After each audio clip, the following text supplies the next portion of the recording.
A motion calling on the Council of Legal Education and the Body of Bencers to allow law graduates of National Open University of Nigeria enrollment into the Nigerian Law School, standing in the name of Honorable Ayodele Oladimeji. Honorable Oladimeji is now invited to move the motion. Ayodele Oladimeji.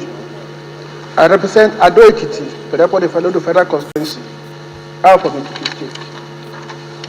I rise to move the motion calling on the Council of Legal Education and the Body of Bencers to allow law graduates of National Open University of Nigeria enrollment into the Nigerian Law School.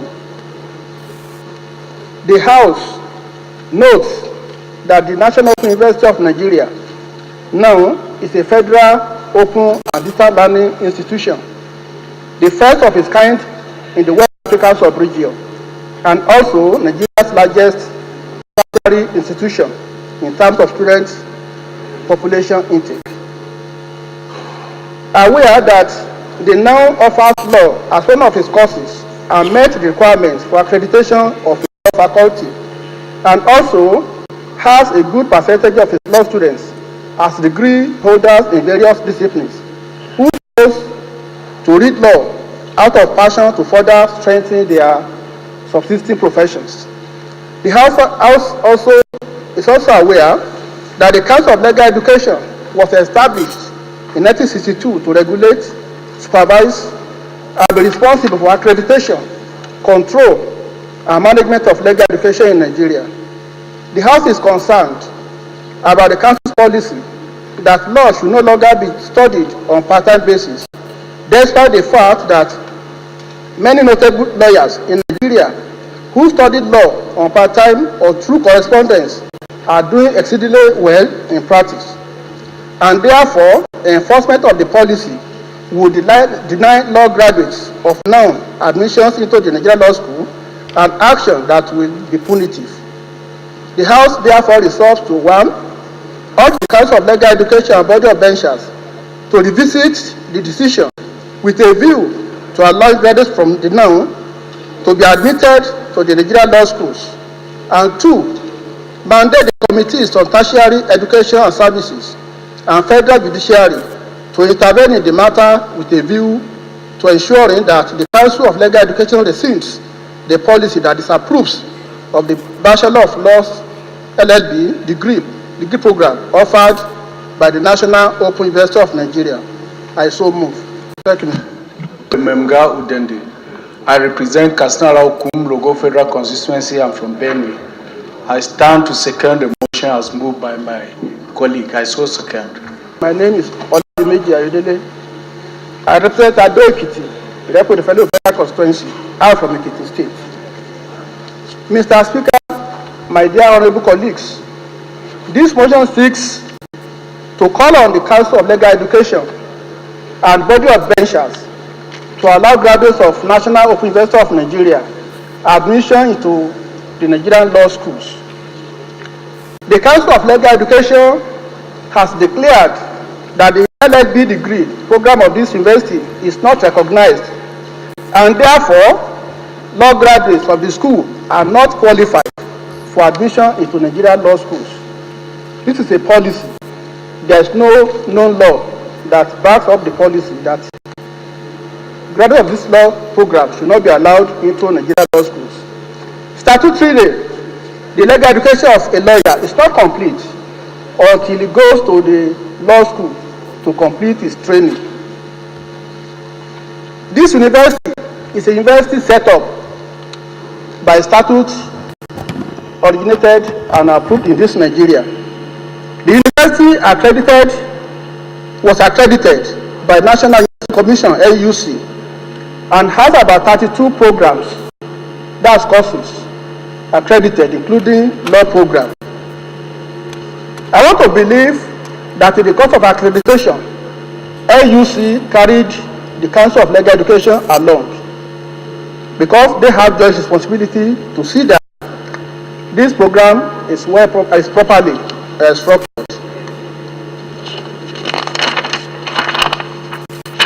Mr. Speaker, sir, the prescription of this study of law through part-time distance learning and correspondence studies by the Council of Legal Education and Body of Bencers should not even apply to National University of Nigeria. Reason being that this school has structured programs, scheduled lectures, and these lectures are taken by Faculty of Law lecturers from the closest universities to the State Study Center. And again, practicing lawyers, notable practicing lawyers, also come around to take them lectures. I know of an international professor with 2 PhDs who is a lecturer in this university taking students in law.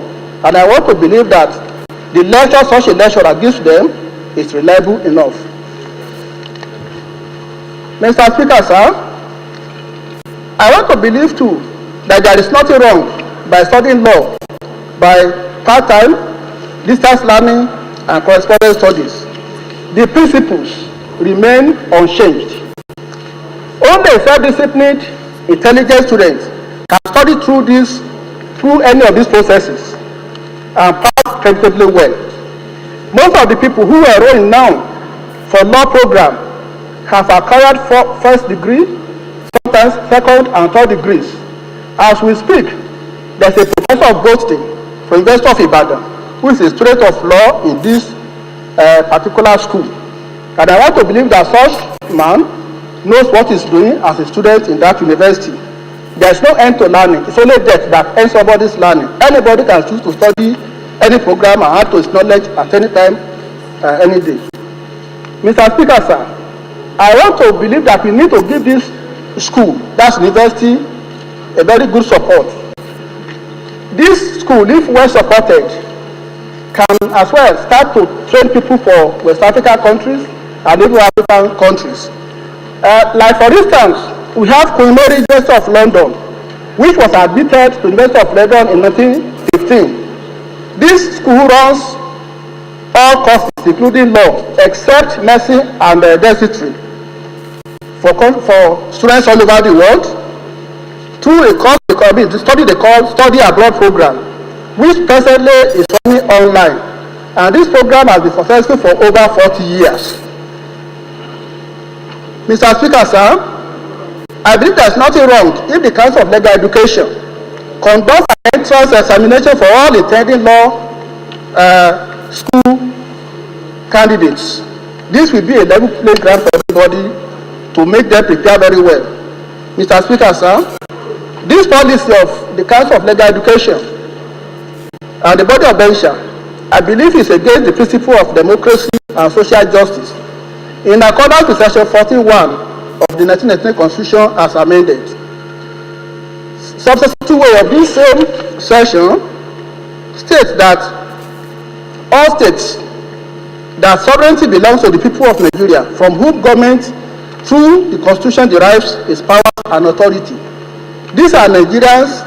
Many of them have studied for more than 7 years. Today, they cannot go to law school. It's like they are being frustrated. And everybody is complaining everywhere. We have had a number of write-ups over this thing in the papers. We have had newspapers that write editorials on this. Up till now, nothing has been done. I believe this matter, as of now, requires legislative input to see that the right thing is done.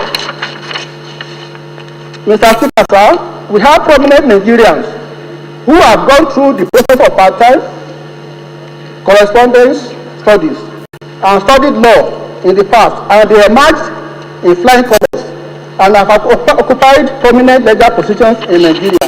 I want to seek the indulgence of the Speaker to mention a few of them. We have Professor Obi Nwabose. He read through part-time. We have Honorable Justice Joseph Jeremiah Umoren, who was a minister at the Temple of Justice. He read through part-time. We had external students. Among them we have Honorable Justice Abdul Fatai Demola Kuti, retired judge of Abuja High Court. He was considered one of the known incorruptible judges Nigeria has ever produced. We have Justice Michael Adenika Odesanya, whose taste for knowledge was so high that he was among 4 Nigerian students who passed intermediate Bachelor of Arts degree in law as external students during the Second World War, 1939 to 1945. Later, he became the second general secretary of the Nigeria Bar Association in Lagos branch. Among the 4 students was Revered Dr. T. Elias. He had 5 degrees before he was called to bar. In addition, he had 2 doctorate degrees.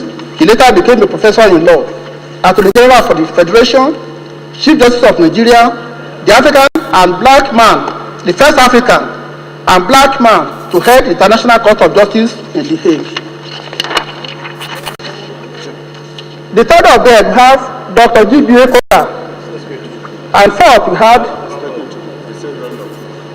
yes, just 1 minute, Mr. Speaker, sir. The fourth we have Chief NNA Okafor. And again, I want to quickly mention a living legend, and that's a person of Chief Are Afe Babalola, OFR, CON, SAN, FCI, ARB, FFINS, LSG, who is from my state and went through correspondence program and was able to excel exceedingly well, and everybody here knows him. I will read his own profile. Finally, Mr. Speaker,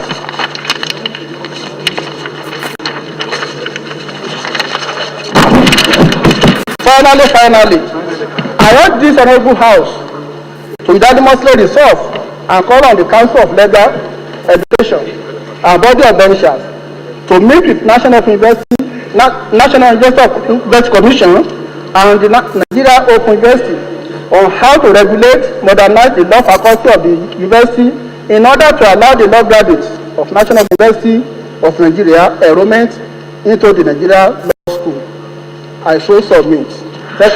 Well, this motion is very clear.